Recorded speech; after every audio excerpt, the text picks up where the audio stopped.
মাননীয় সদস্য রুমিন ফারহানাকে তার জরুরি জনগুরুত্ব সম্পন্ন বিষয়ে মনোযোগ আকর্ষণের নোটিশ পড়ার জন্য আহ্বান জানাচ্ছি। ধন্যবাদ মাননীয় সদস্য। মাননীয় স্পিকার, আপনাকে অসংখ্য ধন্যবাদ। মাননীয় স্পিকার, আমি আপনার মাধ্যমে মাননীয় প্রবাসী কল্যাণ ও বৈদেশিক কর্মসংস্থান মন্ত্রীর দৃষ্টি আকর্ষণ করছি।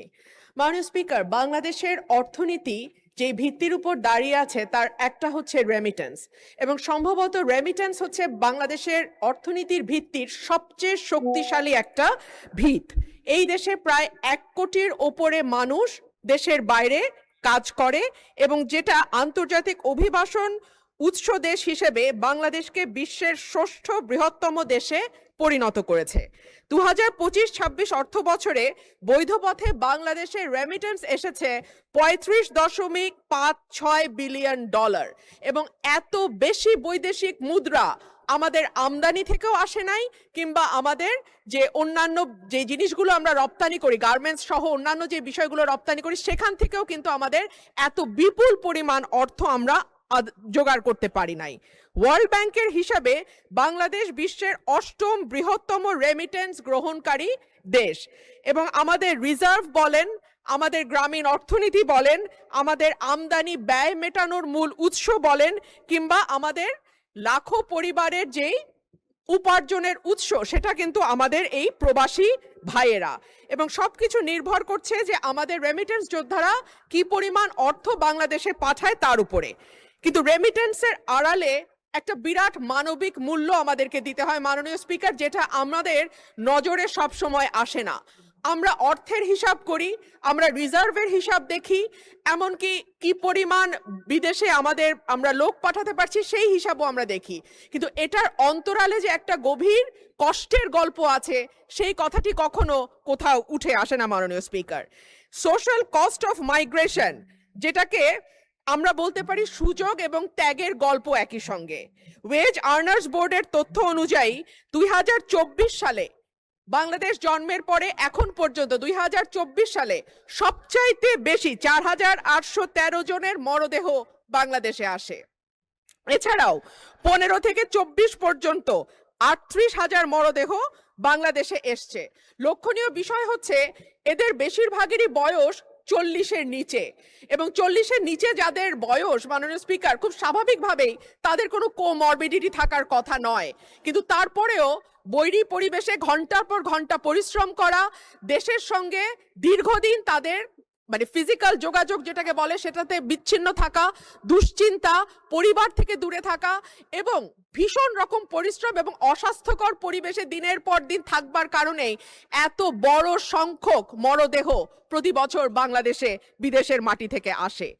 অভিবাসনের প্রকৃত মূল্য, আমি যে কথাটি বলছিলাম যে কেবলমাত্র সংখ্যা বা জীবন দিয়ে যদি আমরা হিসাব করি তাহলে হবে না, এর সঙ্গে যুক্ত হয়ে আছে আমাদের সামাজিক নানান রকম ঘটনাও। দূরত্ব, যেটা দীর্ঘদিন দেশের বাইরে থাকা তৈরি করে পরিবারের সাথে দূরত্ব। এমনও ভাইয়ের গল্প আমরা জানি মাননীয় স্পিকার, যে হয়তো তার সন্তানটিকে 1 বছরের রেখে গিয়েছিল, কিন্তু যখন ফিরে এসছে তার সন্তান কিশোর বয়সে গেছে। বাবা সন্তানকে ঠিকমতো চেনে না, সন্তানও বাবাকে চেনে না। যেটুকু কথা তাদের মধ্যে হয় সেটা হয়তো মোবাইল টেলিফোনে, কিংবা সেটা হয়তো ভিডিও কলের মাধ্যমে হয়।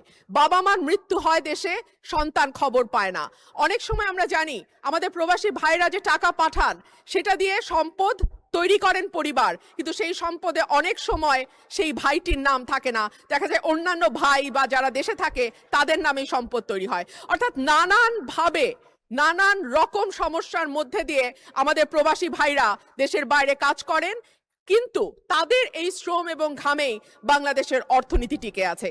মাননীয় স্পিকার, আপনার মাধ্যমে প্রবাসী কল্যাণ এবং বৈদেশিক কর্মসংস্থান বিষয়ক মন্ত্রীর কাছে আমার প্রশ্ন, দক্ষ জনশক্তি পাঠানোর ব্যাপারে সরকার কি কি উদ্যোগ গ্রহণ করছে? কারণ আমরা জানি আমরা যে শ্রমশক্তি বাইরে পাঠাই তাদের অনেকেরই ভাষাগত দক্ষতা নাই, কিংবা যেই কাজের চুক্তিতে তারা দেশের বাইরে যায়, সেই কাজের ব্যাপারেও তাদের সবসময় যে খুব পরিষ্কার ধারণা থাকে বা দক্ষতা থাকে তা নয়। কিন্তু আমরা যদি দক্ষ শ্রমশক্তি বাইরে পাঠাতে পারি, তাহলে দেখা যাবে যে আমাদের বৈদেশিক মুদ্রা এখন যা আসে $35 বিলিয়ন, তার চেয়েও বেশি হয়তো আমরা আনতে পারবো, এবং যারা দেশের বাইরে যাচ্ছে তারাও একটা সম্মানজনক অবস্থায় যেতে পারবে। মাননীয় স্পিকার, আপনার মাধ্যমে মাননীয় মন্ত্রীর কাছে আমার প্রশ্ন।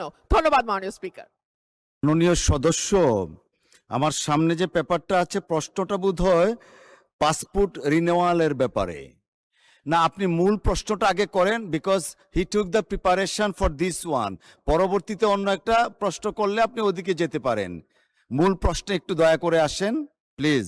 Thank you. আপনার মাধ্যমে প্রবাসী কল্যাণ ও বৈদেশিক কর্মসংস্থান মন্ত্রীর কাছে আমার প্রশ্ন।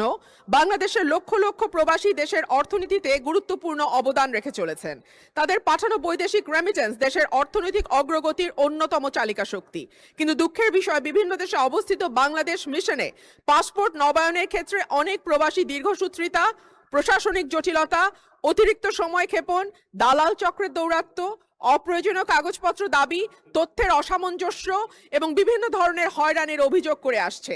অনেক ক্ষেত্রে নির্ধারিত সময়ে পাসপোর্ট না পাওয়ায় তার চাকরি, ভিসা, নবায়ন, আবাসিক অনুমতি, অন্যান্য আইনি জটিলতারও সম্মুখীন হতে হচ্ছে।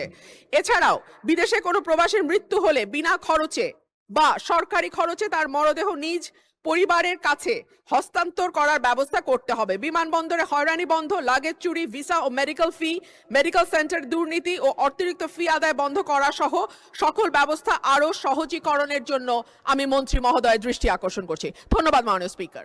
আপনাকেও ধন্যবাদ মাননীয় সদস্য।